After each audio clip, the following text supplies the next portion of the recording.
Everyone, welcome to my channel. आज की video एक रिक्वेस्टेड वीडियो है जिसमें मैं आपके साथ शेयर करूंगी कि पेपर पर सोल कॉलर जैकेट की ड्राफ्टिंग किस तरीके से करनी है, इसका प्रोफेशनल मेथड क्या है। सेम मेथड का यूज़ करते हुए आप इस कॉलर को कुर्ती, ब्लाउज और ब्लेजर में भी डिज़ाइन कर सकते हैं। अगर आप फर्स्ट टाइम मेरी वीडियो देख रहे हैं तो चैनल को विजिट जरूर करिएगा। तो चलिए स्टार्ट करते हैं वीडियो को। ड्राफ्टिंग करने के लिए हमने यहाँ पर एक चार्ट लिया है। आप अपने चॉइस के अकॉर्डिंग ब्राउन पेपर या न्यूज़पेपर का भी यूज़ कर सकते हैं। इस चार्ट की जो विड्थ है वो 21 इंच है और इसकी लेंथ 26 इंच है। सबसे पहले हम बैक पार्ट की ड्राफ्टिंग करेंगे। पेपर के किसी भी एक साइड से आपको मार्किंग स्टार्ट करनी है। ऊपर की तरफ हमें शोल्डर के लिए मार्किंग करनी है, तो जितना भी आपका फुल शोल्डर है उसका हाफ करके मार्क कर लेना है। हमारे मेजरमेंट में ये 14 इंच है। उसका हाफ करने के बाद हमने यहाँ पर 7 इंच पर मार्क कर लिया। अब स्केल की हेल्प से हमें शोल्डर लाइन को ड्रॉ कर लेना है। शोल्डर लाइन से नीचे की तरफ हमें 1 इंच डाउन एक मार्क करना है। ये सभी साइज के लिए फिक्स रहेगा, 1 इंच पर मार्क करना है। नेक विड्थ के लिए यहाँ पर 3 इंच पर मार्क करेंगे। अब दोनों ही पॉइंट्स को मिलाते हुए हमें एक शोल्डर स्लोप ड्रॉ कर देना है। अब हमें आर्म होल लेंथ के लिए मार्किंग करनी है, तो जितना भी आपका चेस्ट साइज है उसे 6 से डिवाइड करना है। उसमें 1.5 इंच ऐड करना है। 1.5 इंच ऐड करना सभी के लिए फिक्स रहेगा। अब हमें एक स्ट्रेट लाइन ड्रॉ कर देनी है। ये हमारी आर्म होल लाइन है। आर्म होल लाइन जहाँ पे एंड हो रही है उससे नीचे की तरफ हमें एक हॉरिजॉन्टल लाइन ड्रॉ करनी है जो हमारी चेस्ट लाइन होगी। बैक नेक हमें 1 इंच डीप रखना है, इसके लिए 1 इंच पर मार्क करना है। अब जो हमने मार्क किया है उसे बैक नेक विड्थ के साथ मिलाते हुए नेक की राउंड शेप को ड्रॉ कर देना। इसके बाद हमें शोल्डर लाइन पर मेजरिंग टेप को रखते हुए अपने बस्ट पॉइंट के लिए मार्क करना है। तो जितना भी आपका बस्ट पॉइंट है उसमें हाफ इंच ऐड करते हुए मार्क कर लेना है और एक लाइन ड्रॉ कर देनी है। ये हमारे बस्ट लाइन है। शोल्डर लाइन पर मेजरिंग टेप को रखते हुए हमें वेस्ट लाइन के लिए मार्किंग करनी है। तो यहाँ पर हमने 15 इंच पर मार्क किया। आप अपने साइज के अकॉर्डिंग 15.5 और 16 इंच पर भी मार्क कर सकते हैं और एक लाइन ड्रॉ कर देनी है। अब हमें ब्लेजर की फुल लेंथ के लिए मार्किंग करनी है, तो जितना भी आपको रेडी रखना है उसमें 1 इंच ऐड करते हुए मार्क कर लेना है। यहाँ पर हमने 25 इंच पर मार्क किया। अब एक स्ट्रेट लाइन ड्रॉ कर लेनी है। ये हमारी हिप लाइन होगी। इसके बाद हमें सारी लाइन पर नेमिंग कर देनी है। फर्स्ट लाइन हमारी चेस्ट लाइन है, सेकंड हमारी बस्ट पॉइंट लाइन है, third waist line and fourth hip line है।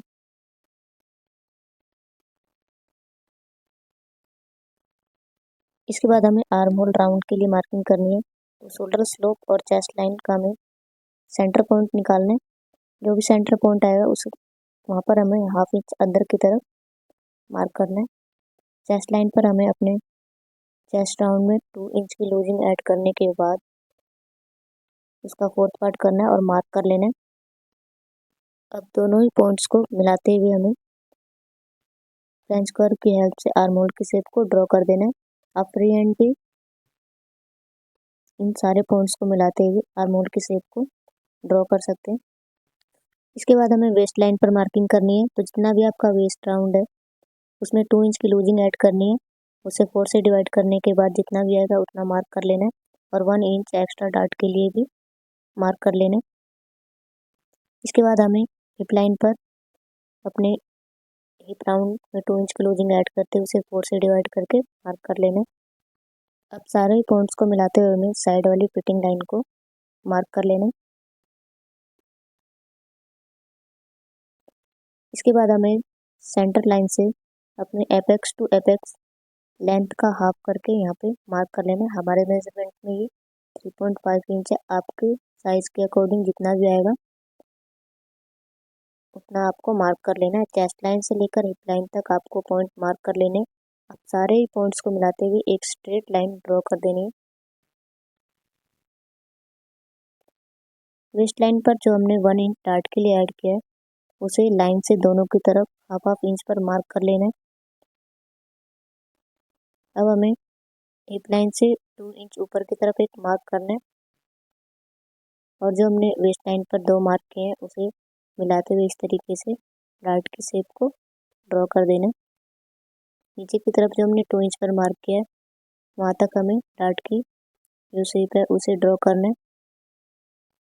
अब जो भी हमें रेडी शोल्डर मिला है उसका हमें हाफ करना है और एक पॉइंट मार्क कर देना है। अब चेस्ट लाइन से हमें उस पॉइंट को मिलाते हुए एक लाइन ड्रॉ करना है और डार्ट की शेप को शोल्डर लाइन से मिला देना। इसके बाद हमें वेस्ट लाइन पर अंदर की तरफ हाफ इंच पर मार्क करना है। अब इस पॉइंट को हमें चेस्ट लाइन और हिप लाइन से मिलाते हुए एक लाइन ड्रॉ कर देनी है।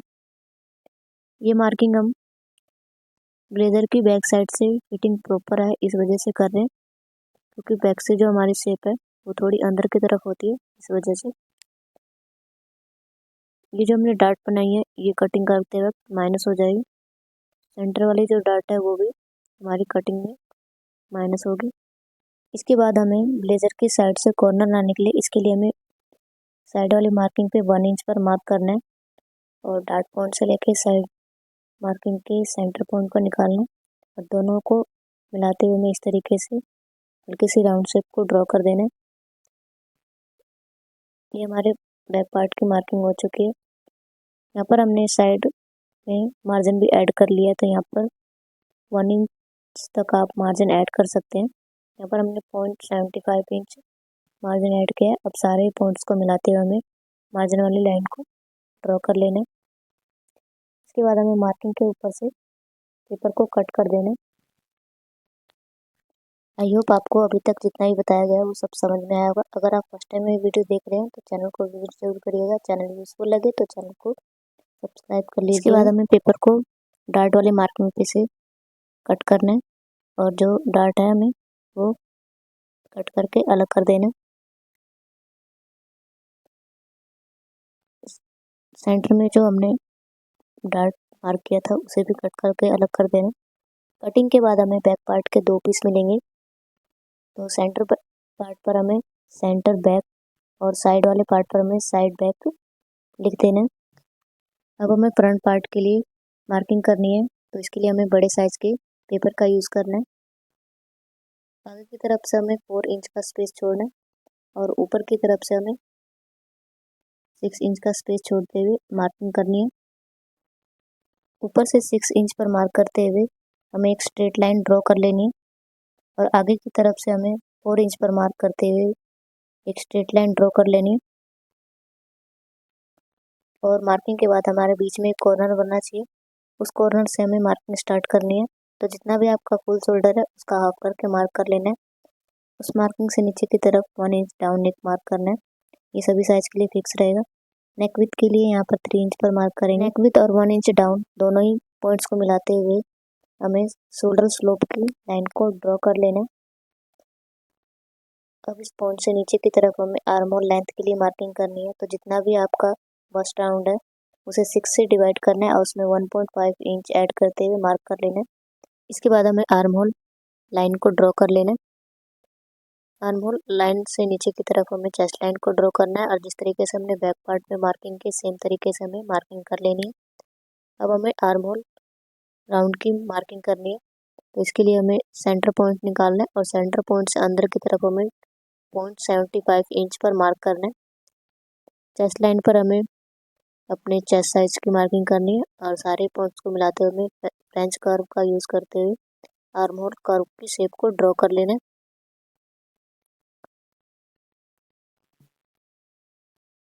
अब सारे मेजरमेंट में 2 इंच की लूजिंग ऐड करते हुए इस तरीके से हमने बैक पार्ट पर मार्किंग की है, उसी तरीके से हमें यहाँ पर मार्किंग कर लेनी है। इसके बाद हमें साइड वाला मार्जिन भी ऐड कर लेना है।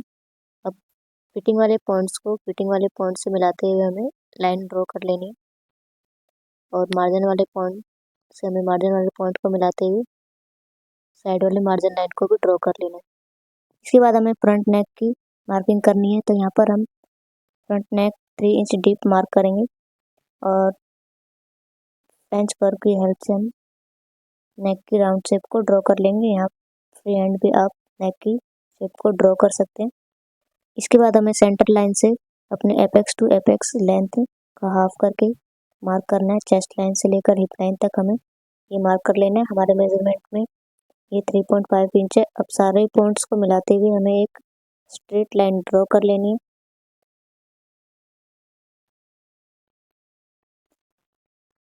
वेस्ट लाइन पर जो हमने 1 इंच डार्ट के लिए ऐड किया उसका हाफ हमें लाइन के दोनों तरफ मार्क कर लेना है। बस्ट लाइन से हमें नीचे की तरफ 1 इंच पर मार्क करना है और हिप लाइन से हमें ऊपर की तरफ 2 इंच पर मार्क करना है। अब सारे ही पॉइंट्स को मिलाते हुए हमें डार्ट की शेप को इस तरीके से ड्रॉ कर लेना है।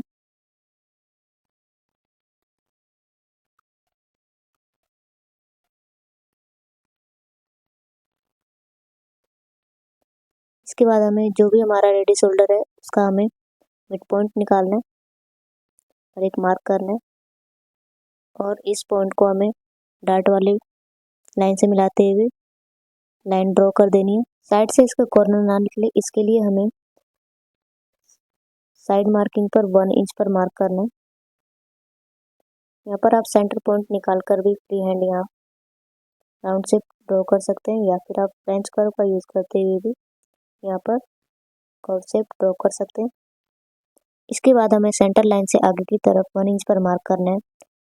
जहाँ से हमने नेक डिप के लिए मार्किंग की है उस पॉइंट से लेकर नीचे हिप लाइन तक हमें 1 इंच पर मार्क कर लेना है। अब सारे पॉइंट्स को मिलाते हुए हमें एक स्ट्रेट लाइन ड्रॉ कर लेनी है। ये मार्किंग हम बटन होल के लिए कर रहे हैं। आगे की तरफ से हमें इस तरीके से लाइन ड्रॉ करके और नीचे की तरफ से भी हमें लाइन को ड्रॉ करते हुए मिला देना है। वेस्ट लाइन से हमें 1 इंच ऊपर की तरफ मार्क करना है। यहाँ पर आप 1.5 या 2 इंच पर भी मार्क कर सकते हैं, आप अपने चॉइस के अकॉर्डिंग। जहाँ से भी कॉलर की स्टार्टिंग और एंडिंग करना चाहते हैं वहाँ से आप मार्क कर सकते हैं। यहाँ पर हमने 1 इंच पर मार्क किया है। अब उस पॉइंट को हमें नेक विथ वाले पॉइंट से इस तरीके से मिलाते हुए एक लाइन ड्रॉ कर देनी है। अब हमें बैक कॉलर के लिए मार्किंग करनी है, तो हमें अपने सेंटर बैक पार्ट को लेना है और नेक की जो लेंथ है वो मेजर कर लेना है। जितना भी आएगा उस लेंथ को हमें नेक विथ वाले पॉइंट से ऊपर की तरफ मार्क करना है। हमारे मेजरमेंट में ये 3.5 इंच है। अब जो हमने नीचे की तरफ से तिरछी लाइन ड्रॉ की है उसी लाइन को आगे की तरफ बढ़ाते हुए हमें उस पॉइंट तक एक मार्किंग कर देनी है। अब आर्म होल की तरफ हमें 1/2 इंच पर मार्क करना है और उस पॉइंट से हमें नेक विथ वाले पॉइंट को मिलाते हुए एक तिरछी लाइन ड्रॉ कर देनी है। अब अंदर वाले मार्किंग पे हमें कट लगा देना है, इसका कोई काम नहीं है। अब इस लाइन के ऊपर हमें परपेंडिकुलर लाइन ड्रॉ करनी है और आपको जितनी भी कॉलर की विड्थ चाहिए उतना ही आपको मार्क कर लेना है। हमने यहाँ पर 3.5 इंच पर मार्क किया है। नेक के सेंटर से हमें 3.5 इंच पर मार्क करना है। अब जो नेक डीप है और जो वेस्ट लाइन से 1 इंच पर हमने मार्क किया था उसका सेंटर पॉइंट निकालना है और सेंटर पॉइंट से बाहर की तरफ हमें 1 इंच पर मार्क करना है और इस तरीके से हमें 3.5 इंच पर एक मार्क करते हुए सारे ही पॉइंट्स को मिलाते हुए हमें कॉलर की शेप को ड्रॉ कर लेना है। सबसे पहले हमें ऊपर वाली मार्किंग को मिला के एक लाइन ड्रॉ करनी है, फिर हमें फ्री हैंड इस तरीके से कॉलर की शेप को ड्रॉ करना है। आप अपने चॉइस के अकॉर्डिंग कॉलर की जो विड्थ है वो कम और ज़्यादा भी कर सकते हैं। इस तरीके से हमने यहाँ पे सोल कॉलर की मार्किंग कर दी है। अब अंदर वाली जो मार्किंग है वो हमारी किसी काम की नहीं है, तो वहाँ पर हमें कट लगा देना है। बाहर की जो हमारी मार्किंग है वो हमारी फाइनल मार्किंग है। यहाँ पर आप अपने चॉइस के अकॉर्डिंग बटन लगा सकते हैं। नीचे की तरफ से हमें ब्लेजर को हल्का सा राउंड शेप देना है, तो इसके लिए हमें कॉर्नर से ऊपर की तरफ 3 इंच पर मार्क करना है और लाइन पर हमें 2.5 इंच पर मार्क करना है। इस तरीके से आप फ्री हैंड भी इसे कर्व शेप दे सकते हैं। आप चाहे तो यहाँ पर 4 इंच तक भी मार्क कर सकते हैं। तो यहाँ पर हमने 3.5 इंच पर मार्क किया है। इसे आप फ्रेंच कर्व का यूज़ करते हुए भी शेप दे सकते हैं। इसकी राउंड शेप को ड्रॉ कर सकते हैं। बाहर वाली मार्किंग को हमने फाइनल मार्क किया, अंदर की मार्किंग को कट लगा देना। कॉर्नर से आप 1.25 इंच पर मार्क करके भी फ्री हैंड शेप दे सकते हैं। इस तरीके से हमने फ्रंट पार्ट की जो मार्किंग है उसे कंप्लीट कर लिया। अब हमें मार्किंग के ऊपर से पेपर को कट कर देना है। आई होप आपको अभी तक जितना भी बताया गया वो सब समझ में आ गया होगा। स्लीव की कटिंग कैसे करनी है इसका लिंक आपको डिस्क्रिप्शन में मिल जाएगा, तो वहाँ से आप उस वीडियो को भी देख सकते हैं। चैनल पर आपको अलग अलग ड्रेसेस की वीडियो भी मिल जाएंगी, तो वो भी आप देख सकते हैं। पेपर कट करने के बाद एक्स्ट्रा पेपर को साइड कर देना है। अभी हमारे फ्रंट पार्ट की कटिंग हो चुकी है। अब हमें बीच वाले डार्ट की भी कटिंग करके उसे अलग कर देना है। कटिंग के बाद हमें फ्रंट के 2 पार्ट मिलेंगे। तो सेंटर वाले पार्ट पर हमें सेंटर फ्रंट और साइड वाले पार्ट पर हमें साइड फ्रंट मार्किंग कर देनी है। अगर आपको कॉलर की विड्थ ज़्यादा लग रही है तो आप इसे अपने चॉइस के अकॉर्डिंग कम भी कर सकते हैं। तो यहाँ पर हम 0.25 इंच जो इसकी विड्थ है वो कम कर रहे हैं। तो इस तरीके से पहले चौक से हमें मार्किंग कर लेनी है। अब हमें चौक वाली मार्किंग पर फाइनल मार्किंग करनी है। अब मार्किंग के ऊपर से हमें पेपर को कट कर देना है। आप चाहे तो पहले वाली मार्किंग पर ही कॉलर को स्टिच कर सकते हैं। अब ड्राफ्टिंग हमारी कंप्लीट हो चुकी है। अगर ये वीडियो आपके लिए थोड़ी सी भी हेल्पफुल हो तो वीडियो को लाइक शेयर एंड चैनल को सब्सक्राइब कर लीजिएगा। Thank you for watching.